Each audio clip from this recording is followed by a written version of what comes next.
Hi guys, it's Penelope in London, and we're coming up to a new moon shortly in the coming hours. And basically, it's going to be, we can see here, that this is the new moon chart, and it's going to be at 23 degrees Capricorn, and we can see here that it's conjuncting Pluto. So we're going to look at that, and then when I've looked at this, we're going to swap over to solar fire so you can watch the planets move. We'll watch what they're up to. And below, if you go to AstroSeek, below you can actually see the aspects which are really useful. Let me get my marker so I can show you better. So here goes. So we have this, and then we've got aspects to this moon, and a few things that I've sort of looked at were interesting to me. But the moon in Capricorn is where we might have a strong need for being useful to society. So we may have this strong need in us to feel feelings of being useful, and also to look for justification in our outside world. So with this, we may underestimate what we want from ourselves and for ourselves, and we could be a bit shy as well, and feel some resentment at this time if others ignore us, because with the moon in Capricorn, it would be traditionally in the 10th house, and it's where we want to be seen. So if we're not seen, we could feel a bit resentful. And it's also where we are better off not seeking approval from the outside ourselves, because when we do that, when we go to seek approval outside ourselves, then that's when we get, feelings of feeling hurt and such like. And also, if we want to sort of get rid of our own self-doubt, because self-doubt is harmful to us, and we also are better off trusting our inner values at this time. And so much right now, so many people have got so many ideas and different values around their belief systems of what they want to do with, what's going on with COVID, and also with governments, and all. We can fight with people with our belief systems, and generally it's better off to stay out of ego and really look at our own value and not be too egoic in our approach, because the reality is that we have 8 billion of us, and all of us have different beliefs. So do we need to argue about them? We just need healthy change to occur, and it needs to be for the collective overall, but also for ourselves. Our own values and needs are going to count very highly. So we don't need somebody to justify or to say, yes, that's good for you. We can know what's good for us. The other thing that we've got going on is this moon is going to be squaring all of the, Uranus, and we've got run through a few of these aspects actually. So the sun is conjunct the moon, and then the sun is sextile to Neptune. The sun is conjunct Pluto, so you can see the sun is conjunct, but the moon is also conjunct Pluto, and I want to look at that.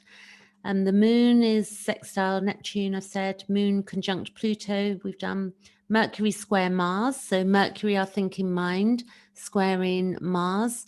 So we can see Mercury here, square to Mars there, but Mercury is moving off. We've also got Mercury conjunct Saturn, and Mercury is square to Uranus, and Venus is trying to Mars at the moment, which is a bit of relief for us all, but that will be moving off. Venus takes 224 days to move around the chart. And then we've got also Lilith is at play here, so all of this is hitting Lilith as well. And we've also got, Lilith is to do with the shadow. And as we go up to the inauguration day, the 20th, that Mars will be moving into be exact conjunction with Uranus. So, it looks like we've got some tough times ahead of us, but ultimately a lot of what's going on is what we see in the media. So we have to really step into our inner worlds and continue solving and clearing. And something that I did spot with this chart is that we have Chiron is actually sextile to Jupiter. So we're going to look at this because I thought that was quite an interesting aspect for us, and also look at what this moon conjunct Pluto means. So if we go, the moon in Capricorn conjunct Pluto is where I did have this actually, I wrote it down. So the moon conjunct Pluto can cause unnecessary stubbornness and conflicts with us and with our loved ones. And it's like why we don't want to make compromises, and we can have difficulty in getting on with each other and others. And we can also hide our true feelings, because if you think Pluto and the moon, we can have emotional outbursts as well. So we really want to watch out for that over the coming hours, that we don't have emotional outbursts, and really sort of look at our egoic self and see where we're coming from. You know, we've got this beautiful thing as human beings where we get to objectify our lives. So the more we know, the less we are reactive to, you know, we can stop ourselves from overreacting. But again, all of that is hitting Mars. So it's quite a fiery sort of time for all of us. And we can also just think that we want to make radical changes in matters that are important to us. So this conjunction in, you know, in the natal chart, you know, defines almost where, you know, it can be pathological connections between the moon mother. This is for the feminine, and we've all got that within us as well. So it's where the mother subconsciously does not want to let her daughter to become independent, as an example. So if we look at this as a new moon in the collective, it's, you know, quite interesting that we've got this in Capricorn, because we've got the patriarchy, father type figure rule, government rule. And with this going on with the moon, it brings the mother aspect into it. This conjunction in a man's chart can manifest differently. It's where a mother will not want to let her son out of her influence. So again, you know, it's interesting that we've got this going on, because we're having lots of rules enforced on us. It's fascinating how these things play out. And then if we look at this lovely, what I think consider, I wanted to look at the transiting Jupiter sextile to Chiron. And this is a time where we can make the most of our opportunities to lay, you know, our painful memories, you know, that have been holding us back. Like if we look to the past, that we keep bringing it up and we sort of keep in this victim status. And, you know, reality is that there are victims in this world of, you know, quite harsh rules and regulations and the reality of life. So we don't want to bypass, and sort of with any ideas around unicorns here and the law of attraction, we really need to look at this. But we do need to get to a point where us that have done the inner work and been looking at our shadow get to an idea of understanding that at some point we have to lay the past to rest and not be in the painful events and memories that have haunted us. And also that, you know, we want to get to our heart and start coming from our heart and being able to take those painful events, and then as we heal them, and, you know, they don't sort of hurt us so much. Doesn't mean we don't get triggered sometimes, but again, the more we do that work on complex PTSD, the more we begin to evolve that, because the more psychoeducation we have, we begin to lose, the painful sort of triggers begin to lose power over us. So this is quite a beautiful thing that we've got going on, and that Jupiter is moving on in to Chiron. So we've also got talents, you know, where we have been wounded, and it's made us very talented and given us so much wisdom that we're able to help other people. So for a lot of people that have been helping others, it is a good time to take this knowledge and bring it to the world, and that we can alternatively, you know, begin to, you know, not use it anymore as like I'm a victim, but to the point of now, you know, who can I help? How can I share this wisdom and help the collective? Because we have the talent to do this, also the healing talent, and we need to find an avenue of expression. And for me, you know, I'm grateful to a point of that all of the stuff I've been experiencing and experienced, you know, how much hardship I had through my childhood, but now I've got these gifts that just have, you know, begun to blossom all over the place. And if you want me to look at your own chart with you, I'm able to sort of guide you with that, and so that you understand what this actually means to you. So you can book a session with me below. So let's look, we know that the Lilith is the shadow and that all of this is going to go on. And I'm going to jump over now to solar fire, and we're going to look at the rest of these aspects and meanings. So I'm going to go new share. This is the emanated page here. So I'm able to move it. And what you can see is that this is actually the 12th of January, and the moon here, you can see is at 13 degrees. So let's go hours ahead, and we're going to see this catch up. So the moon, the sun and the moon will be 23 degrees. So if we go 1, 2, 3, so you see the sun has gone to 23 degrees, and then the moon, 1, 2, 3, and there you go. They're both at 23 degrees, and the moon has crossed. So let's just go back a few minutes there, and we go back, and the moon, there you go. So the moon is 12. The sun is 23:13, and then we've got an exact conjunction going on there. So the sun conjunct Pluto is a deeply acting aspect and brings unexpected and significant changes. And we want to see, you know, we might see some significant changes take place as this happens. The full moon affects 2 weeks ahead, but the new moon affects the month ahead. So we're going to be looking to the month ahead as this and where that falls for you.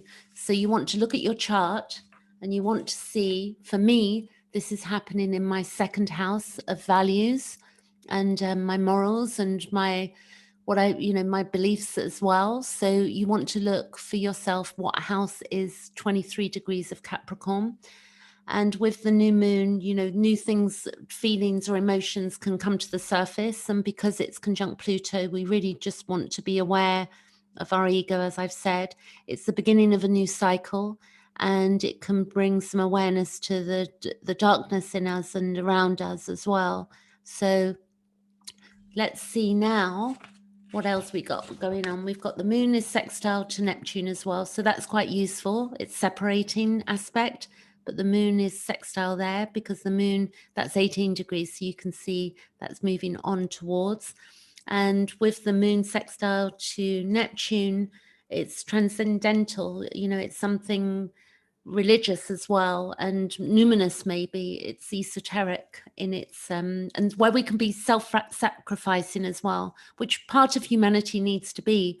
And at this time, you know, we need to be self-sacrificing and not just, you know, thinking that we want it all our way, because in the sacrificing of self to some degree, and for the collective, like by, you know, for instance, in lockdowns, the things we're having to do, there's so much that's coming out of it. A lot of us are learning to give. A lot of us are learning to be patient and to trust in a higher power or, you know, idea of what this it means for us. And clearly this is helping the collective to move forward in new ways, because as we come out of this period of COVID, we're going to go into a new period of the way we behave towards each other. And hopefully we'll see the real changes of how that's occurred when we all start congregating again. At the moment, it's hard to tell how that's going to play out. And we know that we could have some stubbornness with that moon conjunct Pluto. So we want to watch. The Mercury square Mars can make us impatient and quarrelsome. But that is now separating. That happened a few days ago when we had the Capitol Hill thing. The Mercury conjunct was also conjuncting. At that time, it would have been conjuncting, let's see there, it would have been conjunct to Saturn at that time. So the restriction as well. And also Venus is trining Mars at this time. So this can make us considerate and kind. And we need that within our collective because there's a lot of people suffering at this time. Mars square Saturn, you can see here where Mars is squaring Saturn, it's not very constructive. It's where we, you know, unable to sort of finish things. We can be going backwards and forwards a bit. And also we can get overexcited, and it's, you know, I think where it gives us a weaker character, because the Saturn is restricting us, so we can feel restricted, and that affects our character and the way we behave. The Jupiter conjunct Saturn it works in two ways. It can make us, you know, if Saturn is dominant, then it can form binding relationships and help us teach others, but at the same time, the Saturn energies keep us suppressed. So with the Jupiter, it's more like being of a teacher type style, helping other people by teaching. So we can see how this is going to play out for us if we take this forward by days, and we're at the 12th, so we go 8 days ahead to the inauguration, and we can see that this is going on here. We've got the conjunction to Lilith, Uranus and Mars, and then we've got all of this here. And then if we take that moon, it's going to be conjunct. This is early hours of the 20th, and if we see that the moon will cross Eris, and Eris takes 560 years to move around the chart. So as that moon crosses and we go, let's see, by hours. So the moon will cross Eris early hours on the 20th at 6 a.m. UK time, this chart is. So that would be 1 a.m. New York time. And then if we keep going, we can see that the moon by hours will then, if we look here, it'll be 0 degrees of Taurus, and that will be around the afternoon in New York, or in California it will be 8 p.m. in London, so that would be noon in California. And we can see, how this is just going to work. If we take that forward again, it will cross over 4, 5, 6. It will conjunct exactly at 21st here. It's going to conjunct exactly at 8 p.m. it looks like, UK time. I think I've got that right. Or is that 7? Actually, that's 8 a.m. That's 21st. So that's the 21st. It's going to, overnight in the UK. So anyway, I hope this has been useful to you and gives you a bit of understanding of what's going on currently in the collective. And as Carl Jung used this Carl Jung used symbology and also Mandalas and astrology, and did a lot of work on the soul journey and that work is really relevant to us right now, the anima and the animus and the future of where we're heading, and individuation also. Anyway, I'll catch you later. Hope you enjoyed that.